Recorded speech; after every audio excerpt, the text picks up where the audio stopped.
Good afternoon बच्चों। आज हम जैसे बहुत ज़्यादातर बच्चों ने ये बताया कि हमारा फर्स्ट चैप्टर जो मोशन है वो रिवाइज करें हम।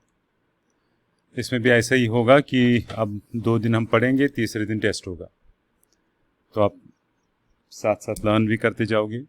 देखिए, मोशन होता है अगर कोई बॉडी अपनी पोजीशन चेंज करती हो with respect to its surroundings. Suppose ये एक बस है, इसमें पैसेंजर बैठे हैं, ये खिड़की है, यहाँ पे ये फिर टायर हैं इसके, यहाँ पे 2 पैसेंजर बैठे हैं पास पास। ठीक है, अब अगर ये इस पैसेंजर को देख रहा है तब ये रेस्ट में है क्योंकि वो उसके साथ ही है बैठा हुआ। लेकिन अगर ये बाहर पेड़ पौधों को देख रहा है तो पेड़ पौधे बाहर की ओर भाग रहे होते हैं, तब तो वो मोशन में है। इसलिए रेस्ट और मोशन, आप मोशन में हो रेस्ट में हो, ये इनकम्प्लीट क्वेश्चन है तब जब तक ये ना बोलें विद रेस्पेक्ट व्हाट, किसको देख के। अगर आप एक जहाज में बैठे हो तो जहाज उड़ रहा है, आप मोशन में हो या रेस्ट में हो, ये अधूरा क्वेश्चन है जब तक ये ना बोलें आप किसको देख के। अगर ये पैसेंजर 2 एक दूसरे को, मतलब ये आप हो और ये आपका फ्रेंड है, you are at rest if you look at this person, मतलब you are at rest with respect to this person. लेकिन अगर बादल बाहर से हैं, वो तो पीछे जा रहे होंगे, आप जहाज में उड़ रहे हो, जहाज आगे जा रहा है, बादल पीछे छूट रहे हैं, या धरती जो आप नीचे देख रहे हो वो धरती पीछे छूट रही है आस्ता आस्ता, उसमें जो शहर हैं वो पीछे छूट रहे हैं। तो उसका मतलब अगर आप इन शहरों को देखोगे या इस बादल को देखोगे then you are in motion. So with respect to its surroundings आपसे पूछा जाता है आप रेस्ट में हो या मोशन में हो। सो एक ही समय में एक बंदा रेस्ट में भी हो सकता है और मोशन में भी। पड़ोस सवारी को देखो रेस्ट, और इस बादल को देखो तो मोशन। अगर मैं इस वक्त रूम में बैठा हूँ, आपको पढ़ा रहा हूँ, मैं मोशन में हूँ मैं या रेस्ट में, मैं ये फिर से incomplete question. With respect to everything on this earth I am at rest, क्योंकि पहाड़, पेड़ पौधे, जंगल जो भी सामान है। लेकिन अगर चांद सितारों को देखें तो मैं मोशन में हूँ, क्योंकि मैं चांद सितारों को, मैं ये चांद सितारे हैं सिकाई पे, एक्चुअली मैं भी इन्हीं का पार्ट हूँ। मैं धरती यहाँ पे है या आस्ता आस्ता आस्ता आगे निकल रही है, तो फिर ऐसे घूम रही ना सूरज के चारों ओर, तो मैं और बहुत हाई स्पीड पे, तो ये जो है ये फिर तो मैं मोशन में हूँ। लेकिन क्योंकि सिर्फ चांद सितारे बहुत दूर हैं, वो स्लोली पीछे छूट जाते हैं, जिसकी वजह से हमें पता नहीं चलता है कि हम मोशन में हैं। और फिर ये कभी इसकी सड़क ना ऊबड़ खाबड़ भी नहीं है धरती की कि हमें झटके लगते, तो इसलिए हमें पता नहीं चलता। तो ये है concept of rest and motion. फिर है डिस्प्लेसमेंट और डिस्टेंस, एक और कॉन्सेप्ट है इसमें। याद रखो, डिस्प्लेसमेंट होता है अगर आप एक जगह है, डिस्प्लेसमेंट और डिस्टेंस बता रहा हूँ। सपोज यहाँ पे आपको ये पहाड़ी है, यहाँ पे आपको यहाँ से इधर जाना है, तो आप कैसे जाओगे? यहाँ पे दरिया भी है साथ साथ, पहाड़ी के साथ साथ दरिया भी है। या ऐसे सोचो, ये इस तरह से बीच में पहाड़ी है और आपको यहाँ जाना है, तो आप ऐसे जाओगे ना, पहले इधर फिर पहाड़ी के ऊपर, फिर नीचे जाके। इसको डिस्टेंस बोलते हैं। मान लो ये 7 किलोमीटर आ गया, ठीक।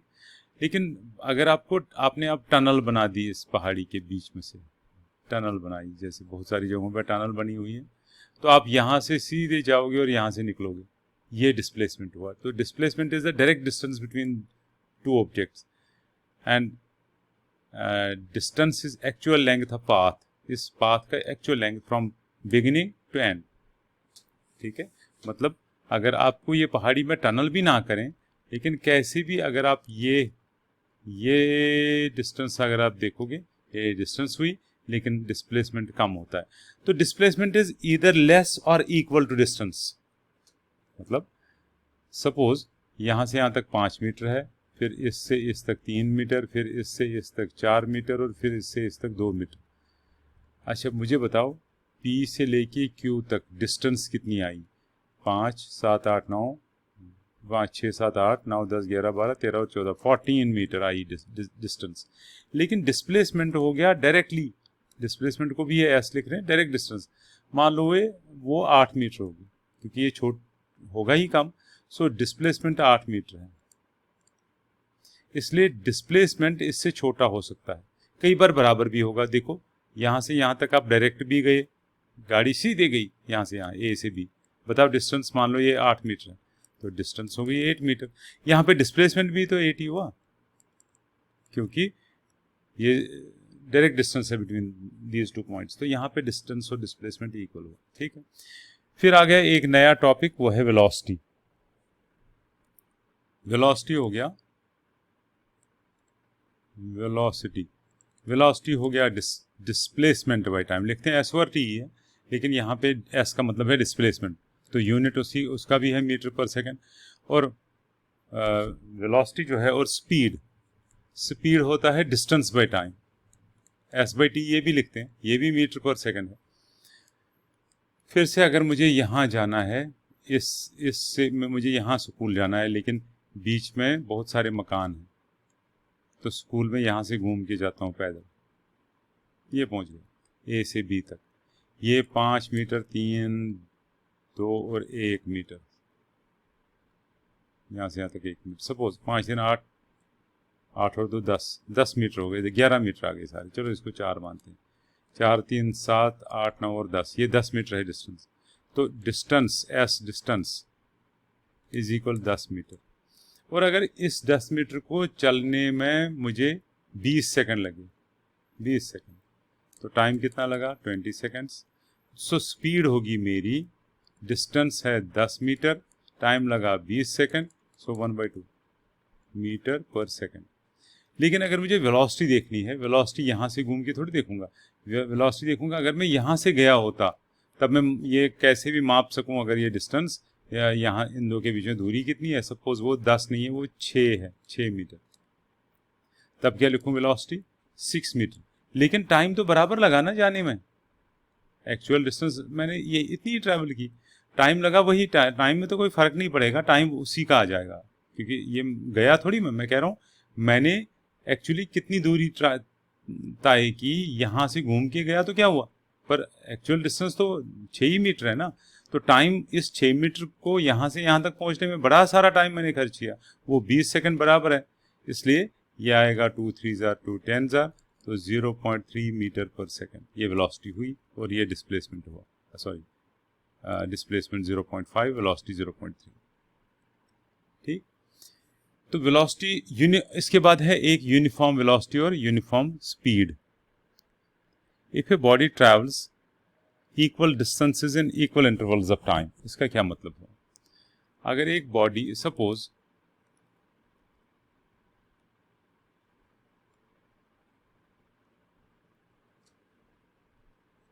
हम टाइम नोट किया मैंने, जब 0 टाइम था, 0 टाइम हो गया अभी, जब मैंने घड़ी देखी उस वक्त मेरी जो कार थी वो घर पे थी, मैंने लगाया 1 मिनट 1 सेकंड देखा, या 1 आवर, चलो 1 आवर देखा, 1 घंटे के बाद मैं 40 किलोमीटर दूर पहुंचा था।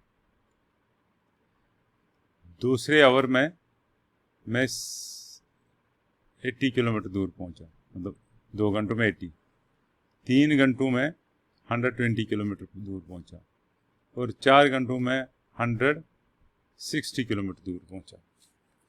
अगर ये ठीक है तो मैं ग्राफ पे ये वैल्यू दूं, क्या, 1 पे 40, 2 पे 80, ऐसा करके 40 मीटर। मैं इसको बोलते हैं distance time graph. Distance time graph में यहाँ से डिस्टेंस लेते हैं, और यहाँ से नहीं, उल्टा बोल रहा हूँ मैं, यहाँ से टाइम लेते हैं और यहाँ से डिस्टेंस लेते हैं। डिस्टेंस टाइम ग्राफ इसको बोलते हैं। पहला है 0 पे 0, ये हमने अभी पढ़ा। दूसरा है, ये 0 पे 0 हो गया। दूसरा है 1 आवर के बाद, ये आवर्स हैं, यहाँ पे ये आवर्स है और ये किलोमीटर्स हैं। 1 आवर के बाद 40, ऐसा करते हैं।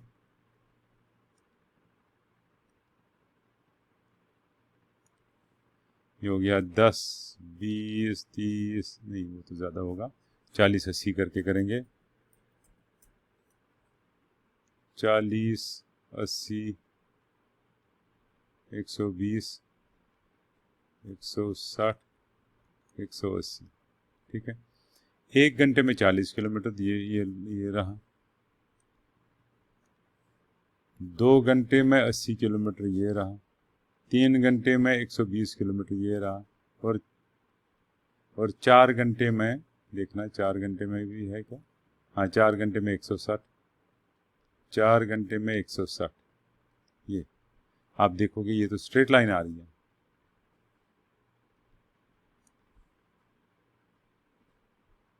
बिल्कुल सारे लाइन में आएंगे।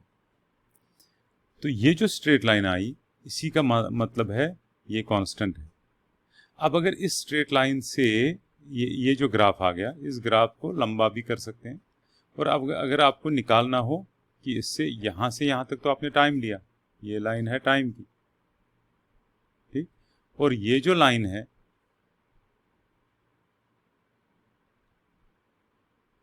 ये जो इधर वाली लाइन है वो है, ये इधर वाली लाइन वो तो डिस्टेंस है। देखो ग्राफ में आपको याद होगा, ग्राफ में ये डिस्टेंस है तो ये भी डिस्टेंस हुई, फिर ये लाइन, ये तो है ही टी। तो आप वेलोसिटी बोलते हो ना, वेलोसिटी बोलते हो डिस्टेंस अपॉन टाइम। अब देखो ये यूनिफॉर्म वेलोसिटी हुई, क्योंकि बराबर टाइम में बराबर डिस्टेंस, एक पे 40, दो पे भी बराबर। इसलिए आप देखोगे ग्राफ कैसा आया, ग्राफ स्ट्रेट लाइन आया। तो स्ट्रेट लाइन मतलब यूनिफॉर्म वेलोसिटी।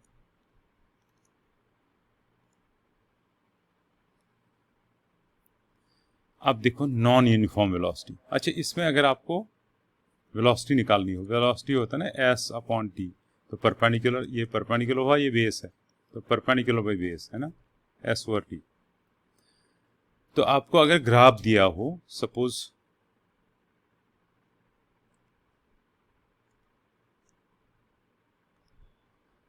फिर से अगर आपके पास एक ग्राफ हो, ये ग्राफ है, और आपको दिया है बुक में, ये ग्राफ दिया है, सॉरी,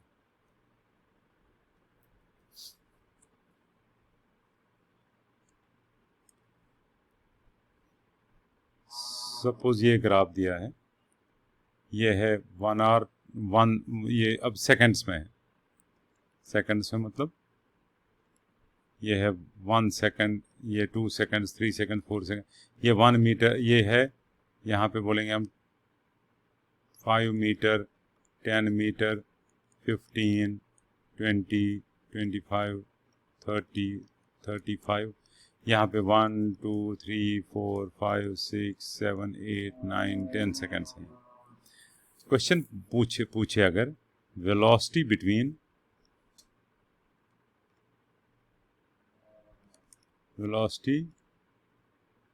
बिटवीन 5 या बिटवीन नहीं, from 5th second to 8th second, फिर 5वें सेकंड से, मतलब 5वां सेकंड हो गया, आप थोड़ा सा, चलो 5वां सेकंड हो गया यहाँ से लेके 8th सेकंड हो गया समवेयर हियर। इसमें वेलोसिटी निकालो। हम क्या करते हैं ऐसे क्वेश्चन में, हम 5वां सेकंड ये हुआ ना, तो हम 5वां सेकंड से लेके,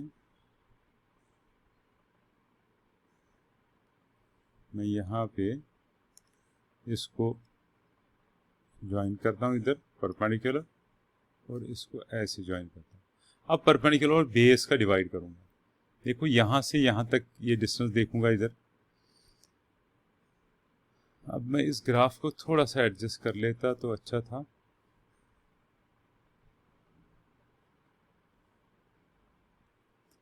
मैंने यहाँ पे अगर ये बोलें कि तीसरे और 5वें सेकंड के बीच में velocity from 3rd to 5th second, 3rd second ये हुआ तो ये पॉइंट आएगा। मैंने नया इसलिए ग्राफ बनाया कि वो बीच में आता था, उसको समझना थोड़ा सा मुश्किल है।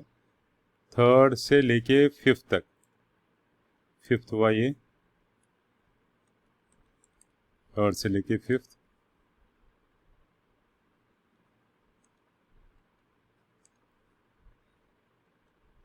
थर्ड से लेके फिफ्थ नहीं, फिफ्थ ये, सिक्स, थर्ड से लेके फिफ्थ ये हुआ।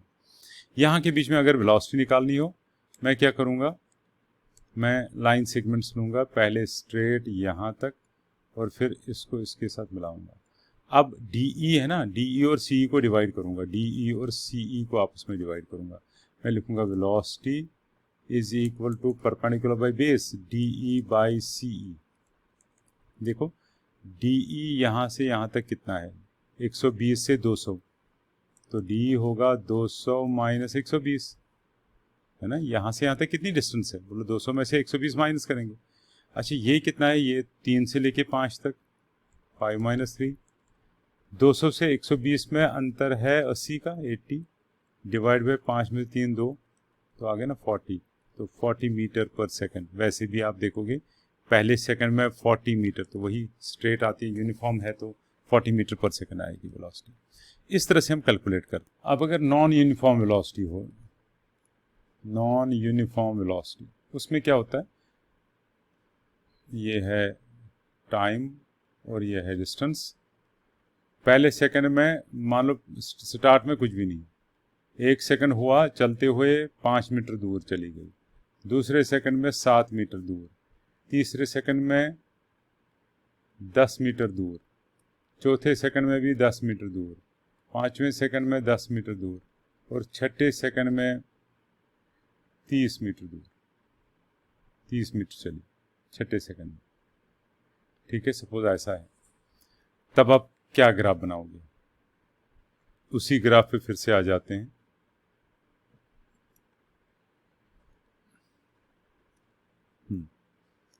ग्राफ कह रहा है, देखिए अगर हम इस पे चले जाएं तो 0 पे 1 पे 5, 2 पे 7,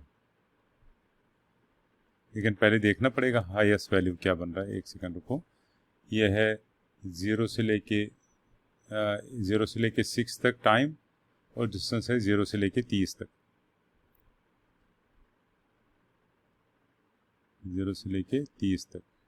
यहाँ पे है 1 2 3 4 5 6, ये तो ठीक है, इसमें कोई परेशानी नहीं है। ये हो गया 0 से लेके 30 तक, हम बोलेंगे इसको 2 4 6 8 10, नहीं 30 हो गया, 15, 15 नहीं है इसमें,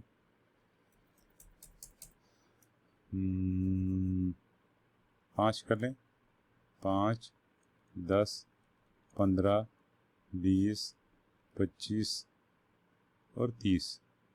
ठीक है, अब आप देखोगे 0 पे 0, 1 पे 5, 2 पे 7, 1 पे 5 आएगा, ये 2 पे 7 आएगा, थोड़ा सा ऊपर, और जो साथ ये दो एक ही पॉइंट पे, 3 पे 10, 4 पे 10, 5 पे 10, 3 पे 10, 4 पे भी 10, 5 पे भी 10, 6 पे 30,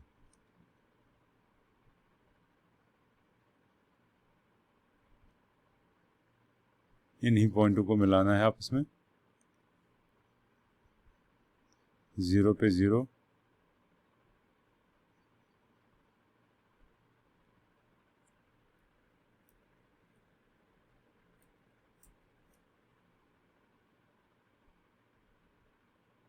0 पे 0 ये हुआ, फिर इधर की ओर, फिर इधर की ओर, फिर ये तीनों पॉइंट्स मिलेंगे, यहाँ पे भी पॉइंट लगेगा, और फिर ये पॉइंट इसके साथ चलेगा। ये बन गया ग्राफ। अब अगर इसकी ग्राफ की इंटरप्रिटेशन, इस ग्राफ को रीड करना हो तो क्या बोलोगे आप। देखिए पहले सेकंड में तो ठीक वेलोसिटी थी, फिर थोड़ी सी कम हो गई, फिर से बढ़ा दी इसने स्पीड, लेकिन बाद में रुकी गई गाड़ी 10 मीटर पे, तीसरे सेकंड में भी उधर ही थी 10 मीटर पे, चौथे सेकंड में भी उधर ही, पाँचवें सेकंड में भी उधर ही, छठे सेकंड में ऐसी स्पीड लगाई कि एकदम 30 मीटर चली। अब आपसे कोई भी पूछता है बताओ गाड़ी कब रुकी, आप बोलोगे तीसरे सेकंड से लेके पाँचवें सेकंड तक रुकी थी। ज़बरदस्त स्पीड कब लगाई, ये स्पीड सबसे ज़्यादा थी। अगर पूछें कितनी स्पीड थी, तो आप क्या करोगे, जैसे मैंने पहले भी कहा, इसका ट्रायंगल बनाएंगे, यही तो है ज़्यादा एरिया, तो perpendicular by base J P और जी, इन ट्रायंगल जे पी और जी, पहले जे पी निकालेंगे, जे पी होगा 1 सेकेंड, है ना, ये 1, और जी पी जो है वो होगा 30 minus 10, 20। Therefore velocity is equal to distance perpendicular by base, perpendicular है इसका 20 और बेस है 1, तो 20 मीटर पर सेकंड, इस यहाँ से यहाँ तक में इसकी वेलोसिटी, ठीक है।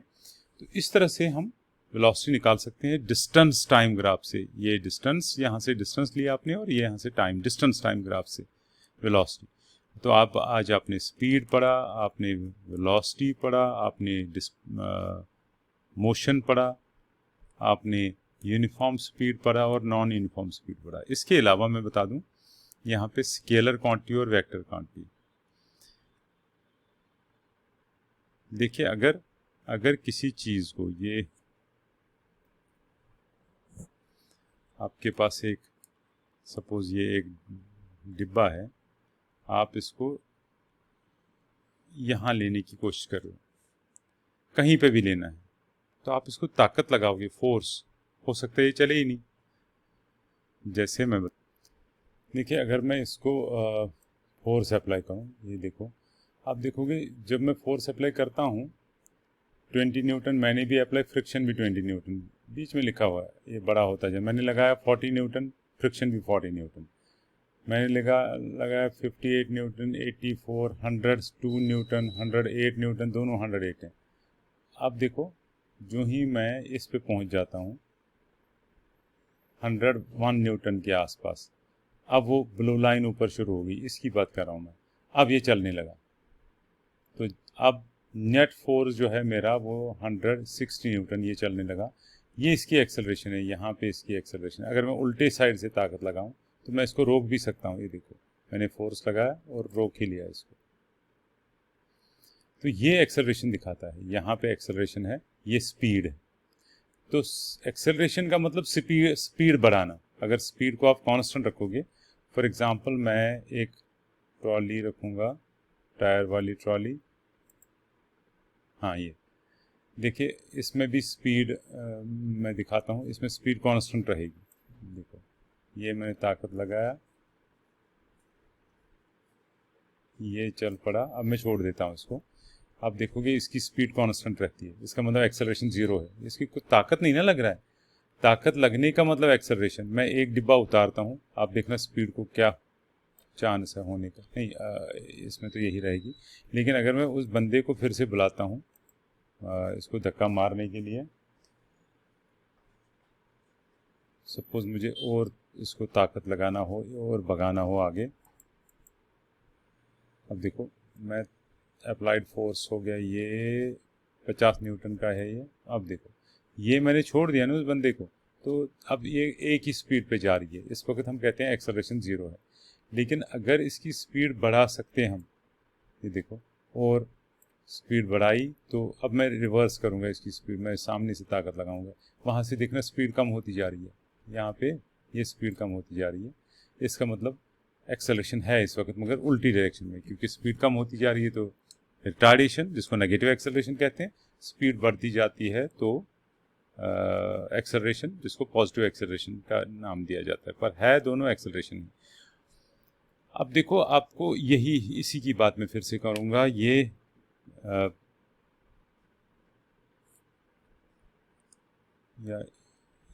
एक नया एक्सपेरिमेंट, एक नई ट्रिक दिखा रहा हूँ, टग ऑफ वार जिसको आप बोलते हो। यहाँ पे ये बंदा इसको खींच रहा है, यहाँ पे थोड़ा सा छोटा है, ठीक है। बताओ, अगर मैं इसको अप्लाई करूँगा फोर्स, तो यहाँ की ओर जाएगा ना, लेफ्ट की ओर। ये देखो, ये लेफ्ट की ओर जा रहा है, लेकिन मैं जल्दी जल्दी ये बंदा इधर की ओर लाता हूँ। अच्छा, एक और बंदा यहाँ लाता हूँ, अब उल्टा होगा। अगर ये बंदा इधर लाता हूँ, ये बंदा भी इधर, तब तक हो गया।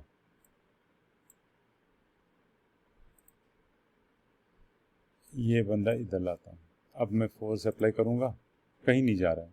क्यों नहीं कहीं जा रहा है? हालांकि इतने लोग फोर्स अप्लाई कर रहे हैं, क्योंकि इनकी डायरेक्शन जो है अपोजिट है।